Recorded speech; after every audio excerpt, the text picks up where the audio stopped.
Ben Burdur doğumluyum. Bu sanatı İtalya'da gördüm. Aynı zamanda restoratör olarak orada eğitimimi tamamlıyordum.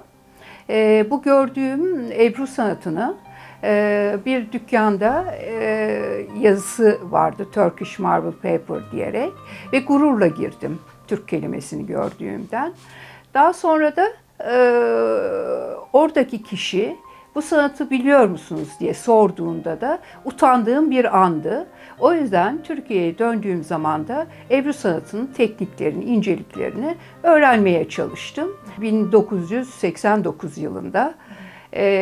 Daha sonra da emekli olduktan sonra da, daha doğrusu emekli olmadan önce Başbakanlıkta İpek Yolu projesinde çalıştım.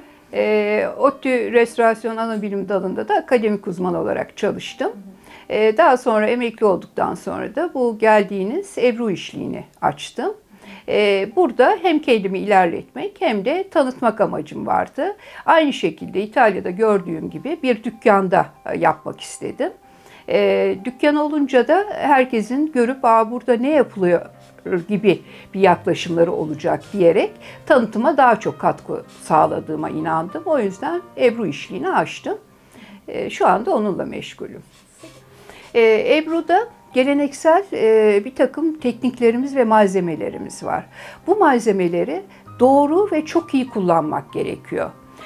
Bunu yaparken de geleneğe bağlı kalmadan yenilikler koyarak çağa uygun bir şekilde ilerletince kendimi ifade etme yöntemi diye biliriz buna. Bir de bazıları kendini ifade etme yöntemleri olarak sanatı kullanırlar ya da yazarlar. Benim de bu yöntemle kendimi ifade ettiğimi sanıyorum. Türk Ebru'su deyince malzemeler gelir aklıma. Çünkü bu malzemeler bizim kendi toprağımızda yetişen, bitkiden elde ettiğimiz bazı malzemeler var. Ve de toprağımızda bulunan minerallerden de boyalar yapıyoruz. O yüzden benim en önemli şey malzemeleri iyi kullanmak ve tanımak. Hep bunu söylerim. Türk Ebru'su deyince de bu aklıma geliyor benim. O yaklaşım hep doğrudur. Ama burada ama diyeceğim.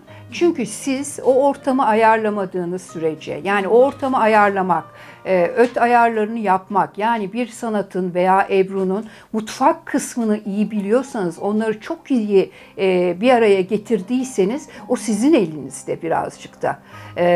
Dediğiniz gibi o suyun getirdiği, damlanın düştüğü anda suyun getirdiği bir takım hayal güçleriniz var. Yani sizin de yüreğiniz o zaman canlanıyor. Burada birazcık ben amalı konuşmak istedim. Bunu da düşünmekte fayda var. Çünkü kişinin enerjisi, kişinin yorumu çok önemli, bakış açısı da çok önemli.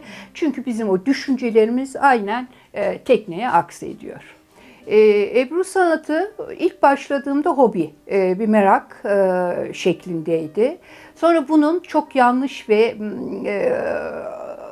yanlış da demeyeyim de okunmadan ya da bilgi sahibi olunmadan yola çıkıldığını gördüm. Bunun daha bir bilimsel olması, birazcık daha anlaşılır ya da sevdirmek amacıyla ve bu bizim kültürümüzü nasıl koruyabiliriz? Bunu düşünmeye başladım. Ve bundan yola çıkarak da ben Ebru'ya sahip çıkmaya çalıştım açıkçası. Yaklaşık herhalde 20 yıldır bu işi yapıyorum. Kısaca bir felsefesinden bahsetmek isterim. Bunu çünkü önemsiyorum. Dört tarafı kapalı bir alanda farklı karakterdeki insanların bir araya toplandığını düşünün. Ve biz de bunu yapıyoruz. Dört tarafı kapalı bir teknede farklı yerlerden gelen mineral ve metal kökenli oksit boyalarımızı bir arada tutmaya çalışıyoruz. Ve burada ne yapıyoruz? Gücü oranında bir boya diğer boyayı iterek yerleşmesidir. Ve zarar vermeden, alanına girmeden. Bunları da biz yaşamımızda bunu yaparsak herhalde çok mutlu yaşarız ve çok güzel ebrular da çıkartırız. Malzemelerden bahsetmek istiyorum birazcık da Ebru sanatında kullanılan. Bu dört tarafı kapalı olan bir malzeme. Bu eskiden ahşabı oyarak ya da ağacı oyarak yapmışlar. O yüzden biz şimdi çelik dediğimiz o malzemeden yapılmış teknede biz Ebru'yu yapıyoruz. Bunun içindeki sıvı malzeme ise Türk Ebru'sunu ayıran noktalardan biri de kitre dediğimiz gevin otu veyahut da çöven otu halk arasında bilinen bir bitki var. Bunun ismi Astragalus diye bir bitki. Bunun kökünden alıyoruz. Bu bitki şu şekilde gösterebilirim. Dikenli bir bitki. Bunun kök kısmından alınan bir malzeme var. Bunu kökte bir bıçak darbesi vuruyorlar ve buradan akan sıvı hava ile temas edince sertleşiyor. Şu şekilde yaprak kitre dediğimiz şu malzemeleri topluyoruz. Suyu bünyesine çekiyor, çektiği kadar çekiyor, şişiyor, öyle eriyor. Yani tuz, şeker gibi değil. O yüzden bekleyerek eritmeyi tercih ediyoruz. Sıvı hale gelen bu malzemenin adına da biz genel olarak kitre diyoruz. Bizi ayıran noktalardan biri de bu malzeme. Çünkü bu kitrenin malzemesi olan Astragalus dediğimiz bu bitki Avrupa'da yetişmiyor. Asya'da ve Türkiye'de yetişen bir bitki. O yüzden Avrupalılar kendi bitkisinden neler yapabiliriz diye düşünerek bu deniz yosunu, deniz kadayıfı dediğimiz o malzemeyi buluyorlar. Boyalarımız ise mineral ve metal köken oksitli diyelim. Onları kullanıyoruz. Bitki kökenleri kullanmamaya çalışıyoruz. Bitki kökenli olduğu zaman içinde yağ var. Eğer bunu kullanacaksak o tür boyayı bilerek kullanmamız lazım. Yani yağ olmamasını tercih ediyoruz. Sebebi de şu, soğuk ve sıcakta ortamın ayarlarına göre değişiklik gösteriyor. Eğer biliyorsanız kökenini, boyanın nereden geldiğini ona göre de hareket edersiniz. Fırçalarımız ise gül dalı ve atkılıdır. Gül dalının olmasının sebebi o zamanlar gül bahçeleri çok fazlaymış. Birinci sebebi bu. İki, doğada gene hep bütün malzemelerimiz doğal malzeme. Yani hepsini de kendimiz yapıyoruz, kendimiz ayarlıyoruz. Bunun ikinci sebebi ise niye gül dalı? Bakteri üretmeyen tek malzemedir. Üçüncü noktası da bu kurudukça esnekleşen, yani kırılganlığı azalan ama esneklik veren bir malzeme. O yüzden bunu tercih etmişler. Atkılı olmasının sebebi ise kuyruktan alınandır bu. Atın kuyruğundan alınan kıl sert ve bu sıvıya girdiği zaman suyun içinde açılmasını istiyoruz. Yani toplanmasını istemiyoruz.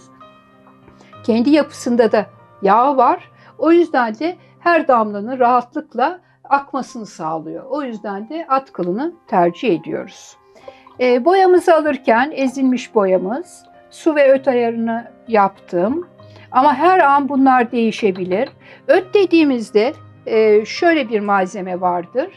Hayvanlarımızdan safra kesesinden aldığımız bir sıvıdır bu. O sıvının özelliği ise boyaların kağıda yapışmasını sağlıyor. İkincisi de ezemediğimiz bir takım tozlar varsa asitli bir yapı olduğu için de onu eritiyor. Ama bekledikçe de daha güzelleşiyor. Uçucudur. O yüzden de sürekli öt ayarını yapmanız gerekiyor boyada. Dipten karıştırıyoruz boya alırken. Sonra silkeliyoruz. Silkeledikten sonra şu şekilde düşmemesi lazım. Eğer düşüyor ise iyi silkelemedik demektir. Ve boyanın düşmesi için de bir elimizle ya içi ya dışı ya parmak, o size kalmış bir şey. Ona vurarak bir engel görmesi lazım. Boyaların düşmesini sağlıyoruz. İkinci boyayı aldığımızda çok çabuk almamız gerekiyor. Çünkü bu boyalar yerleşmeye meyilli. Diğer attığımız boyaya yer vermiyor. O yüzden de bu kısmı hızlı yapmanız gerekiyor. Bu attığımız boya ise daha koyu çıkabilir, renk farklılıkları olabilir. Onun için her yerde eşit oranda aynı renklerin olmasını sağlamamız gerekiyor. Daha sonra ikinci bir boyaya geçiyoruz. Bu geçişlerimizde ise boyaların çapları çok önemlidir. Önce güçsüzden sonra güçlüye doğru gitmemiz gerekiyor. Eğer çok güçlü boya altta varsa size yer vermeyebilir.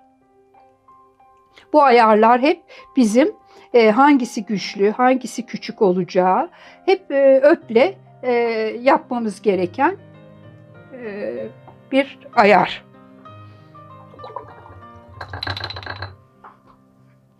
Böyle hiçbir müdahale edilmeden attığımız boyalarla elde ettiğimiz tekniğe battal teknik diyoruz.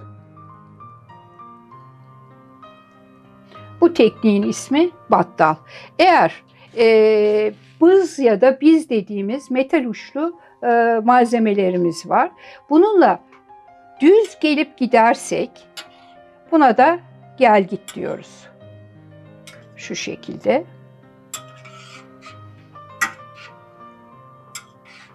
Bunu daha da inceltebilirsiniz. Enine boyuna gidebilir. Eğer biz buna esler vererek şu şekilde yaparsak buna da şal dediğimiz bir desen çıkıyor. Şu şekilde. Ben burada hepsini şöyle kabaca göstermek istiyorum. Eğer başka bize geçtim, daha ince bize geçtim. Buradan içten dışa doğru yaparsak, helezonlar yaptığımızda buna da bülbül yuvası deriz. Veyahut da dıştan içe doğru girdiğimizde helezonlarımızı buna da bülbül yuvası diyoruz. 3 ana teknikten bahsettim. Bir de ayrıca tarak dediğimiz Avrupalıların bize kazandırdığı bir teknik. Dediğim gibi tozlar varsa ya da herhangi bir şey varsa düşmüş olan ya da renk dağılımları eşit değilse tarak çektiğimizde bunu ortadan kaldırmış olabiliyoruz. Bir de hatalarımızı örtmek için de ayrıca netli bir boyamız da vardır. O da bir bayanın makyajı gibi diyebiliriz. Her tür hatayı örtebiliyor. Şu şekilde geçtiğimizde buna da tarak ebrusu diyoruz.